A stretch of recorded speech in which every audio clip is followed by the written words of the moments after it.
why we can't figure ourselves out using our minds.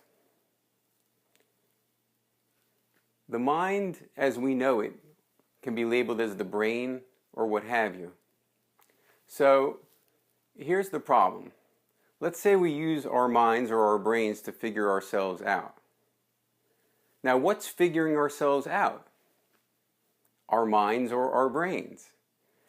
So that which is doing the figuring or the figuring out is trying to figure itself out.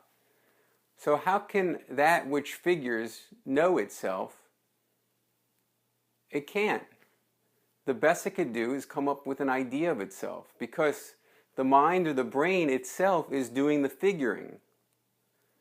So because that which figures is figuring, what's left is just the figuring of that which figures, which is no longer that which is doing the figuring. In other words, it's a vicious cycle where the mind could just come up with more and more ideas, but it can't know itself, because to know itself is impossible, because it is that itself.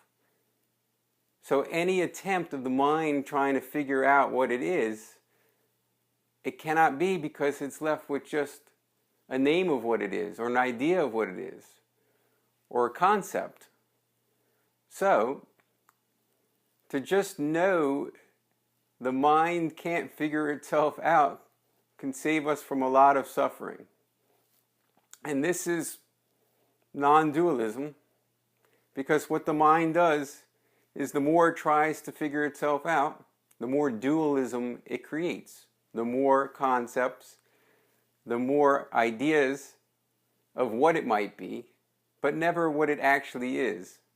For the non-dual state is the unknowable, unnameable existence of what the mind is itself. And for that, there's simply no name.